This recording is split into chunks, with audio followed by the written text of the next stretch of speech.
Welcome to Inside the Mind, a podcast hosted by myself, Jennifer Forster, and my beautiful co-host, Allie May.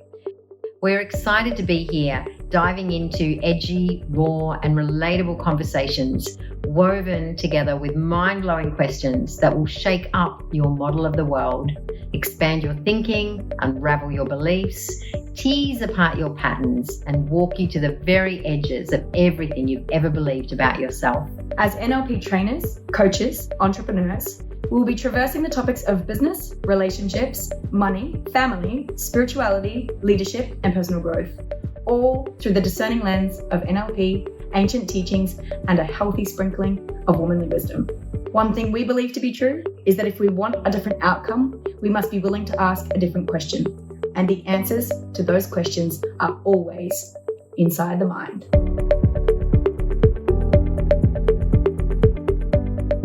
Hello, beautiful humans, and welcome back to another episode of Inside the Mind, the podcast with Jen Forster, that's me, and my beautiful co-host, Allie May. Today's episode brings in a beautiful part of the Allie and Jen family. Someone I've never met, but I love him. I just love him because he's just this wise soul. And quite often he comes into our conversations, doesn't he, in the most beautiful way. So today we want to talk about illusion because everything is an illusion. What, Jen? Are you crazy, Jen? What do you mean everything's an illusion? I can see that chair. I can see that water bottle. I can touch it. It's real. I get that. And everything is an illusion. So Allie is going to share something with us very, very cool today that I've heard before. And I insisted that we do an episode on this topic because when we can really take on that everything is an illusion, well, there's a lot of breathing space in that, Allie. Before I dive in, I love this story. My dad he's been one of my greatest teachers, and I'm going to tell him that we're doing this episode and send him the link so he can have a listen too. I just want to preface this, and I guess I'm coming around in this circle here. I just want to make sure I remember it and I can touch back on it again if it wants to come through. The learning here is that if everything is an illusion, if we are creating our own illusion, then why don't we create something we truly desire? I will circle back. Well, if we're starting there, this is like one of those cool Netflix episodes, where the opening scene is at the end and you go, what? What was that? And then suddenly you're transported back to how it all began. I love this. This is our Netflix-inspired episode. Okay, so one day, a long time ago, no, it wasn't that long ago, a few years back, I was at my youngest brother's birthday, and we were at one of my other brother's houses, and I was sitting there having a conversation with my dad, and he said, babe, I've got something I want to share with you. And I'm like, okay. And he said, you always share that you've overcome something, but you're still talking about it. So have you actually overcome it? Instantly, I went into, fuck you. Body went into like, okay, I feel what you talking about, attacked. Willis? Yeah, I was just like, ooh. And one thing that I had known to be true at that point in my life and still know to be true is the beauty in being triggered. Could say it in another way of being activated. So my body was triggered/activated. I went into, you don't know what you're talking about, fuck you, in a split second. And then I knew my greatest learnings come from my triggers, from being activated. And I leant in on it. And my dad proceeded. And he said, everything is an illusion anyway, babe. And that created some magic in my life. It got me thinking about, in every single moment, I am making something up. I am making a story up about someone or something or about myself in every single moment. I can make a story up about someone and make it a not very nice story. I can be judgy in that story. I can think that somebody should be doing something different. I can question someone's model of the world. And while I'm doing that, I'm creating a story around that. Now, why do I create that story? Why is it that story and not a different story?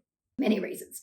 And we can touch back on that in a second. So with that, it got me really deep diving into this to go, well, if everything is my story, aka illusion, then who's in control of changing that story? I am.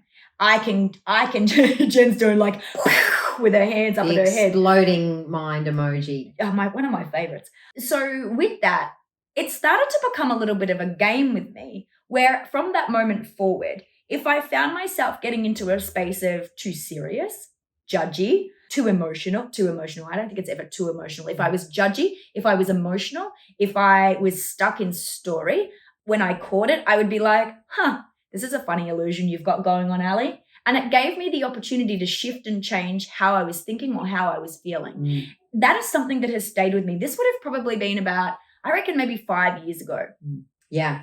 And one of the cool things inside of what you've just shared is if everything is an illusion created from a story that we are playing out. And let me give you a good example of this. I think it's a good example. Let's just say you work with someone and you work with that someone, and to you find them to be abrupt, to the point, a little bit hostile, a little bit aggressive, hard in their delivery. And so it's someone in your workspace that you just don't kind of vibe with because of the way they're being. You now make up a story and you tell everyone around you, that person, they're really, Let's say a new person comes in to work in the office. Now, this person hasn't even gotten to meet this other person yet, and you've already decided to tell the story of this person. They're really abrupt, really to the point, really aggressive. You might find they're a little bit hard, but don't worry about that. You'll be okay. Now, that's just happened here in the work environment. Now, if you go into the person who's being talked about as the hostile, aggressive one, go into their home life.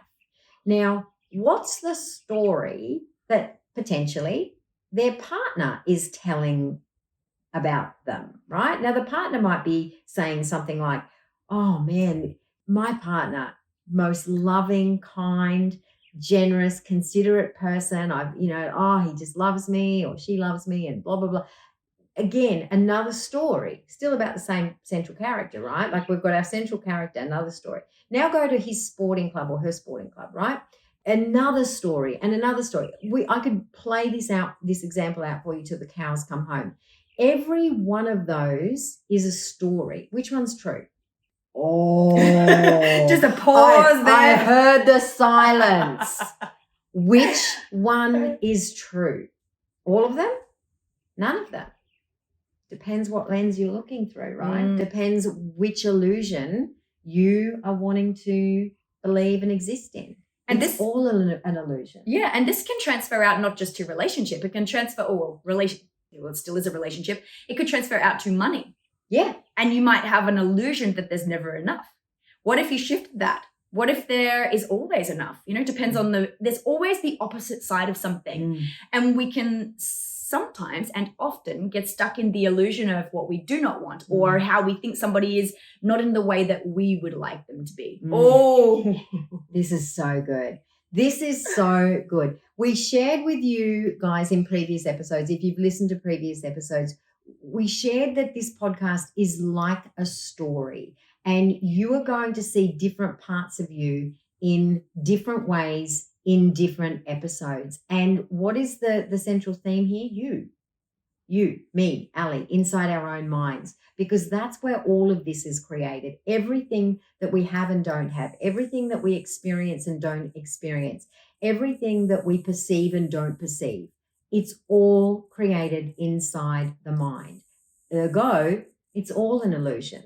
It's all an illusion. It's your illusion, my illusion, Allie's illusion. It's all an illusion. So how do you want it to be instead? What do I choose instead? What do I choose instead? Oh, I love that question. Me too. One of my favoriteest questions ever. When we become conscious of our thoughts, when we become conscious of the things that come out of our mouth, then we can ask ourselves that question. We have to have the conscious awareness of something happening within our being before we can actually see what's going on. And so if you do find yourself in lack, talking about someone in, a way that's not so nice, not enjoying your experiences, then that illusion that you've created, you can, once you catch yourself in that, just ask yourself, what do I choose instead? And I love to I touched on this. I just love to have a little giggle with myself going, that's a funny illusion, Allie. What would you like instead? Life doesn't have to be so serious. We don't have to make everything be so we do naturally. And not everything has to have such big meaning in a really, oh my God, like this is full on way. Like, why do we create that illusion? What if there's a rose-colored illusion? What if there's there is. I've got a really great story that's just dropped in that I'd love to share that really illustrates this.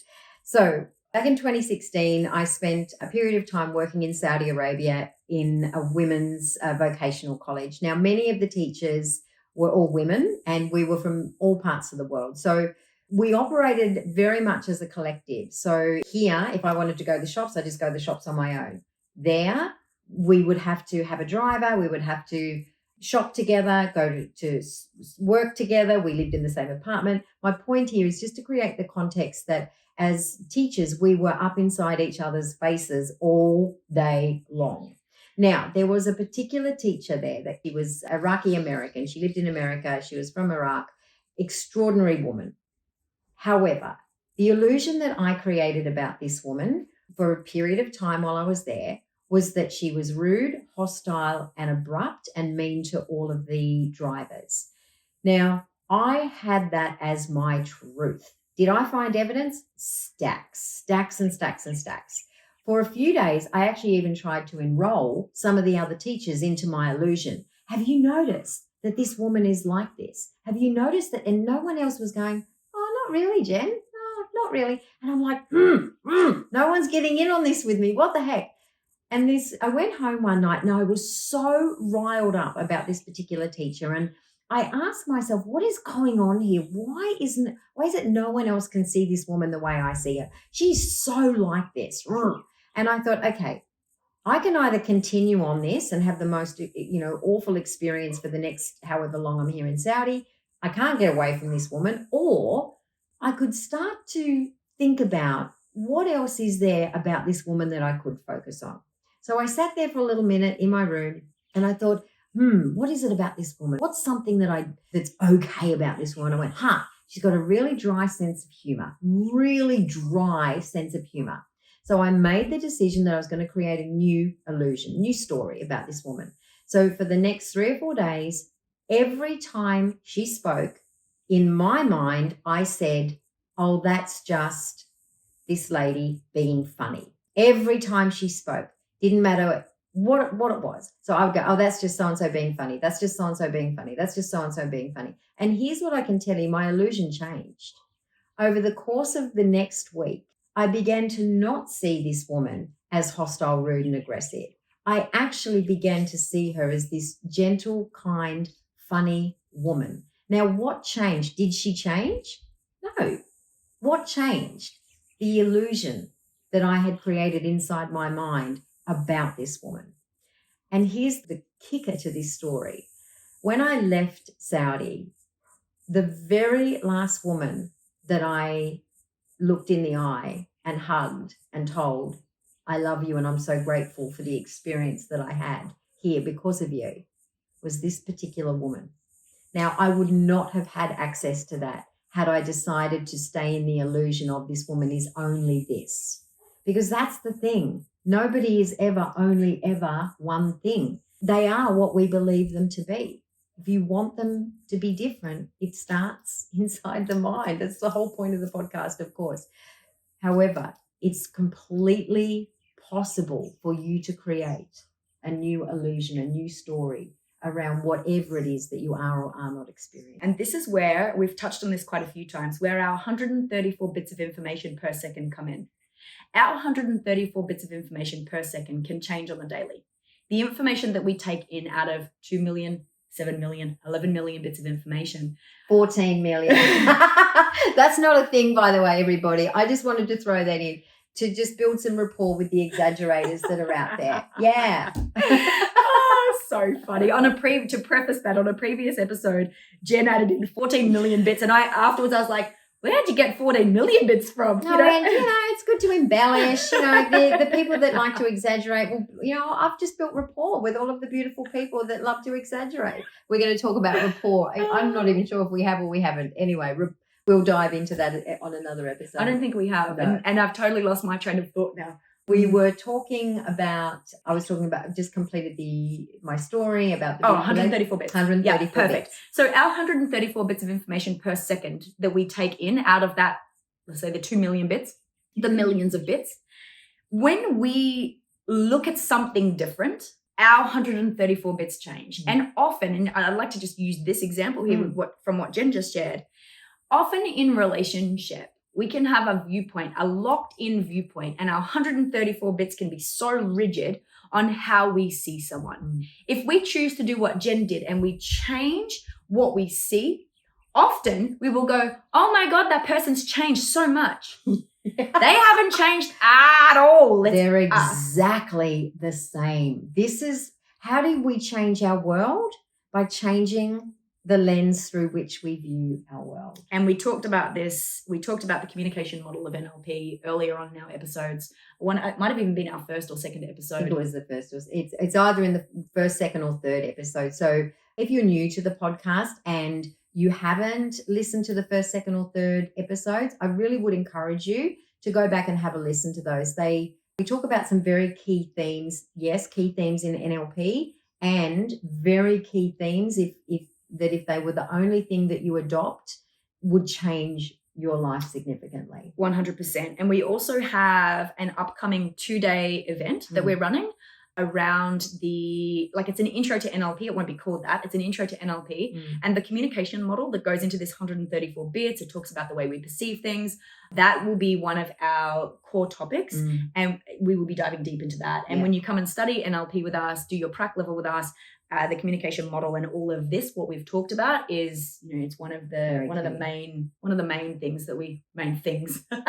Great language. It's one of our main topics that we deep dive into within NLP. There's so much to this body of work and we just love sharing these little snippets. And just on that too, there's some very key foundations in NLP as a body of work and timeline therapy as a body of work. There are these key themes that if they were the only things that you practiced in your life, which if you come to the 2-day event, this is what we're going to give you. We're going to give you literally how to have these become ongoing tools that you have in your life so that you do get to create the life the way you want it to be, so that you do get to constantly clean off the lens through which you're viewing the world. You literally become your own little lens cloth to make sure that you are seeing your world through clean energy, clear intentions, and with total congruency. And why would we want to do that?